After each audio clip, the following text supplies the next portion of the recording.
Kung saan-saan na lang po humiram ng pera para makabili ng gamot, makabili ng pagkain namin. Minsan nga po wala, kahit nebulizer. Hirap din po kami makahiram sa barangay, kung saan-saan. Inaano ko na lang yung hiya ko para makahingi ng tulong sa ate ko sa Manila. Pero ngayon, nag-stop na ako kasi meron din siyang sariling pamilya.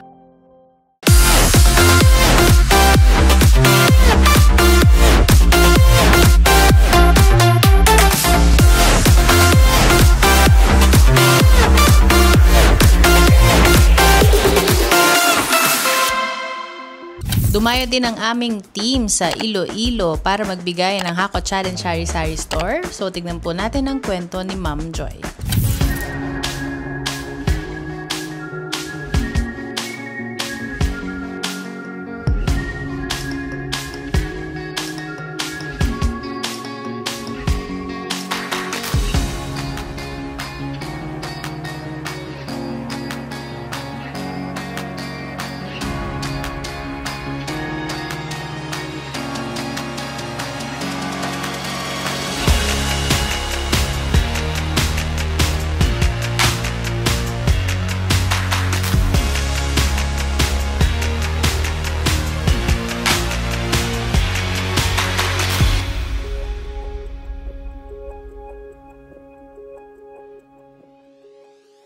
Ako po si Joy Data, 28 years old po, tubong Cabanatuan, Iloilo po. Trabaho ko po ay housewife, nag-aalaga ng 2 anak ko po.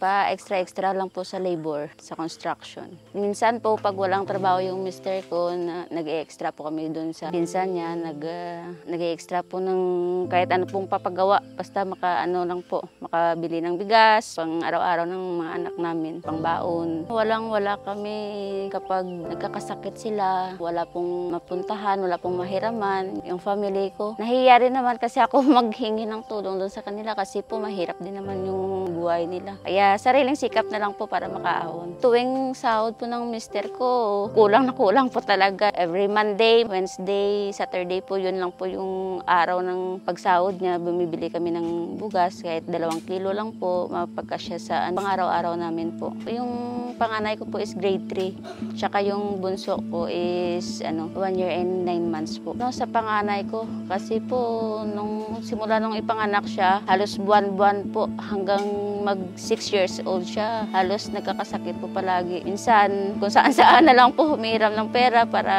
makabili ng gamot, makabili ng pagkain namin. Minsan nga po wala, kahit nebulizer. Hirap din po kami makahiram sa barangay, kung saan-saan. Inaano ko na lang yung hiya ko para makahingi ng tulong sa ate ko sa Manila. Pero ngayon, nag-stop na ako kasi meron din siyang sariling pamilya. Minsan po, naaawa na ako kasi tuwing nadadialysis yung nanay niya, wala kaming maibigay kahit po pangbili lang ng gatas, diaper. Kaya nung namatay yung nanay niya, ganun pa rin. Wala pa rin kaming maiambag sa kanila. Kaya sabi ko sa kanila, kahit wala kaming maiambag na pera, hirap na lang po. Sakripisyo na lang sa araw-araw na gawain. Yun na lang yung maiambag namin sa kanila. Kasi hirap din naman kami sa buhay, kahit bigas nga namin, hindi na makabili, ma'am. Kita niyo naman, kahit bahay namin, sirang-sira po. Siguro po yung hanap buhay namin. Kung merong chance na makapagtrabaho siguro or hanap buhay na hindi na po kailangan ako magtrabaho, maalagaan ko na lang yung 2 anak ko para po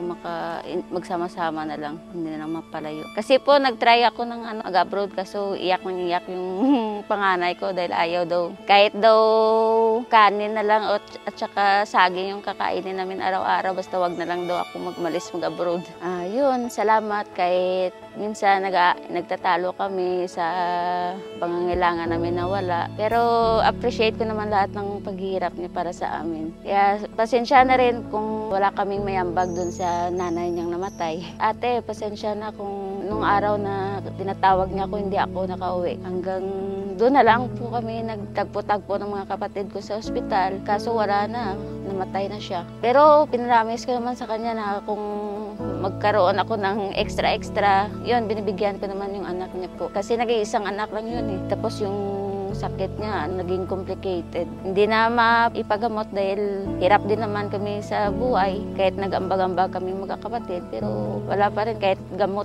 Sana lumaki silang maging mabait at saka makapagtapos sa pag-aaral. At yung lahat ng tinuturo ko sa kanilang magandang asal at ma-i-apply nila po. Kay Mama Rizal Tulfo, maraming salamat po. At isa po ako na sa napili niya. Hindi ko din naman po na-expect na mapansin niya po yung comment ko tsaka mapili. At nagpapasalamat po ako dahil sobrang napakalaking bagay po talaga yung napili niya ako sa sari-sari store dahil kapos talaga kami sa pang-araw-araw namin at lalong-lalo na po next month, kabuanan ko na po. Malaking tulong po talaga sa akin yun. Para man lang makatulong ako sa asawa ko sa araw-araw namin. Ako po si Ian Dave Albarino, 34 years old, taga Cabatuan, Iloilo. Ang trabaho ko pa ay isang construction worker po at saka magsasaka. Nagkasakit yung nanay ko, tapos nandun ako, nagbabantay ako sa kanya sa hospital. Tapos tumawag yung misis ko na nahulog sa yung anak ko, tapos na kailangan daw i-CT scan kasi na yung bungo niya. Hindi ko alam kung anong gagawin ko kasi wala akong hawak na pira o Nanalangin lang po ako na sana hindi masyado yung injury ng anak ko. Marami po talaga na nangyari sa buhay ko, yung wala kang trabaho tapos hanap ka pero wala kang mapasukan. Pero sa tulong po ng mga kaibigan ko minsan, kakahanap rin naman ako ng trabaho. Nakakasurvive kami sa pang-araw-araw namin. Araw-araw iniisip ko kung saan ako kukuha ng pang-araw-araw namin kasi marami akong binabayaran. Ako lang mag-isa nagtatrabaho, yung misis ko wala namang trabaho. Araw-araw problema ako kung paano ko sila bigyan ng pang-araw-araw na kailangan nila. Yung pinaka-worst na nangyari siguro, yung palipat-lipat kami ng matitirhan. Wala akong trabaho kung saan kami pupunta para makahanap ng trabaho. Yun talaga yung pinaka-worst na naranasan namin. Titira kami sa ibang tao para lang makapagtrabaho, may makain kami. Masaya ako kasi meron siyang mapagkunan para sa pang-araw-araw namin na kahit dito siya nagbabantay ng anak ko, meron siyang mapagkunan kasi wala naman siyang trabaho. Ako lang mag-isa nagtrabaho, mahirap din sa akin kung saan ako napupunta para lang makapagtrabaho, para hindi ako mag-alala na wala silang makain. Salamat po talaga na nabigyan niyo kami ng pangkabuhayan, kahit maliit na pangkabuhayan lang para sa asawa ko po. Super thank you po talaga, Mama Rizal Tulfo, sa nabigay niyong tulong sa amin.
So, andito po ulit yung team ng Hako Challenge po, ma'am, para i-handog na po sa inyo yung groceries po na bigay ni Miss Maricel po.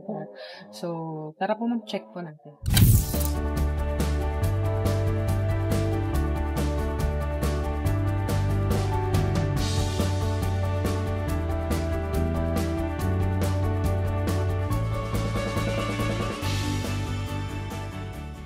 Hello po, Mama Rizal Tulfo.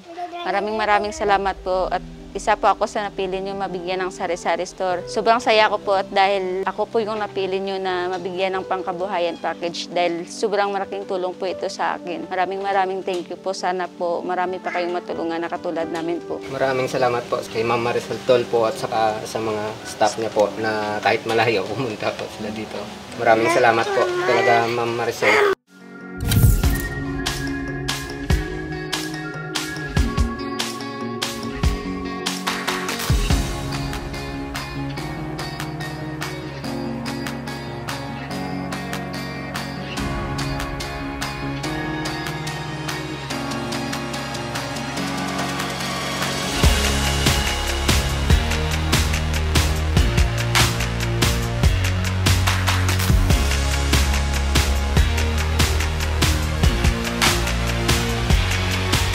Hello po, Ma'am Maricel Tulfo. Andito na po yung sari-sari store na naihandog niyo po na pangkabuhayan. Maraming salamat po. Pinapangako ko po na papalaguin po namin tong pangkabuhayan na binigay niyo po sa amin. Maraming salamat po sa inyo. God bless po. Ma'am Maricel Tulfo, salamat po ulit sa binigay niyong pangkabuhayan sa amin. Malaking tulong na po yun para sa amin, buong pamilya po. God bless.